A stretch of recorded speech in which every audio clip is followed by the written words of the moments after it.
भंडारा शहराला प्रत्येक पावसाळ्यात पाण्याचा विळखा बसतो, त्यामुळे अनेक अडचणी येतात.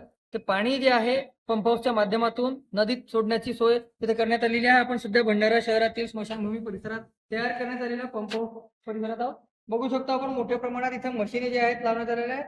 करोडो रुपये खर्चून ही यंत्रणा इथे तयार करण्यात आली आहे. गेल्या 5 वर्षापासून ही यंत्रणा अजूनही कार्यान्वित करण्यात आली नाही, अजूनपर्यंत सुरू झालेली नाहीये. टेस्ट मागील पुराच्या काही दिवसा पहिले आलेल्या पुराच्या दरम्यान या मशीनची टेस्टिंग करण्यात आली. मात्र 24 तास सलग सुरू राहणाऱ्या या मशीन आहेत. मात्र तरी सुद्धा काही मशीन 2 तास, काही मशीन 6 तास, काही मशीन 12 तास सुरू राहून बंद पडत आहे. त्यामुळे कुठेतरी करोडोंचा जो खर्च करण्यात आला या मशीनसाठी तो कुठेतरी वाया गेल्या चित्र पाहायला मिळत आहे. आपल्यासोबत यावर बोलण्याकरिता परिसरातील सामाजिक कार्यकर्ते आहेत. आपण त्याच्यामुळे जाणून घेऊया. काय सांगाल अजय भाऊ, कशा प्रकारे इथं अडचणी आपल्याला येताना पाहायला मिळतात? भंडारा शहरामध्ये नेहमी पाणीचा जो पुराचा पाणी आहे हा भंडारा शहरात जात असतो. त्यामुळे शासनाने या परिसरामध्ये हा पंप हाऊस तयार केला. कम से कम या पंप हाऊसला 40 करोडच्या आसपास खर्च केलेला आहे. परंतु गेल्या 6 ते 7 वर्षापासून हा काम सुरू होता आणि या वर्षी या पंप हाऊसची टेस्टिंग सुरुवात होणार होती.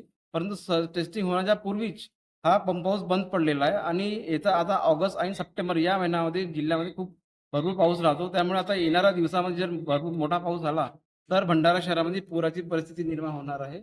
त्यामुळे आता हा जो पंप हाऊस तयार केलेला आहे याच्यामध्ये मोठा भ्रष्टाचार झालेला असल्याचं दिसून येतं. तर आमची या सरकारकडे मागणी आहे की या पंप हाऊसमध्ये जे तयार करण्याकरता जो निधी जो खर्च केला त्याच्यामध्ये मोठा भ्रष्टाचार झालेला आहे. त्यांनी सरकारने या पंप हाऊसच्या भ्रष्टाचाराची चौकशी करून दोषीवर कारवाई करण्याची मागणी करत आहे मी.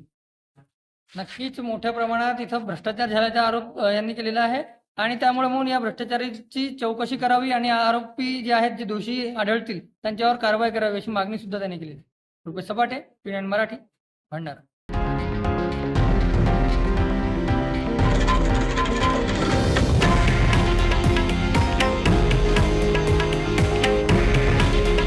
हे आहे देशातील नंबर 1 न्यूज नेटवर्क आणि आपण पाहत आहात TV9 मराठी.